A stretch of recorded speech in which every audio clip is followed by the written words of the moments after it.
বিসমিল্লাহির রহমানির রহিম। আমি মোহাম্মদ বাবর আলী বাচ্চু, 3 নম্বর ওয়ার্ড বিএনপির সাধারণ সম্পাদক, এখন বর্তমান সিনিয়র সহসভাপতি। আমি 3 নম্বর ওয়ার্ডের কাউন্সিলর নির্বাচন করার সিদ্ধান্ত নিই।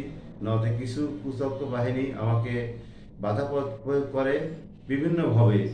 মোহাম্মদ রবিউল ইসলাম লইটিয়া মাদক সেবক, মাদক ব্যবসায়িক, এলাকার সবাই জানে। ও একটা মোবাইলে টেটাস দেয়, আমাদের অভিযোগ করে। পরক্ষণে তার ওয়াইফ আসে, ওটা মিথ্যা প্রমাণ হয়। তারপরে যাই হোক ওটা হয়ে যায়। আমি প্রশাসনের কাছে বিশেষভাবে অনুরোধ করতেছি, আমার বিরুদ্ধে এগুলো করতেছি তার তদন্ত করে সুষ্ঠু একটা ফয়সালা করা। এবং গতকাল 13 তারিখ রাত্রে 9টার দিকে, 9:30টার দিকে আকবর থেকে 46,000 টাকা হালাতি টাকা পাই। আমার সিনিয়র 2-3 জন জানি।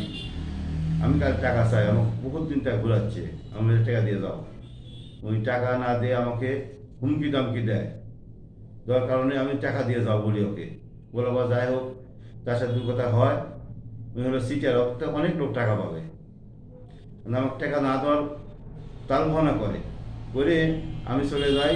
পরে আরেকজন কাছে টাকা পাবে না পাবো জানি না, ওনার সাথে দু কথা হয় এবং হাতে হাতে শুনলাম আমি। এখন আমি চলে গেছে বাড়ি।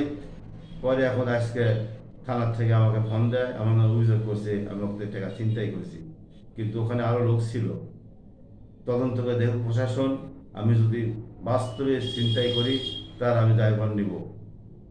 তাই তার সবার কাছে আকল আবেদন যে আমার যে এগুলা মিথ্যা করতেছে, আপনারা প্রশাসনের কাছে অনুরোধ করতেছি, আপনারা সুষ্ঠু তদন্ত করে এর একটা বিহিত করুন। এ বলে আমার বক্তব্য শেষ করছি। আসসালামু আলাইকুম।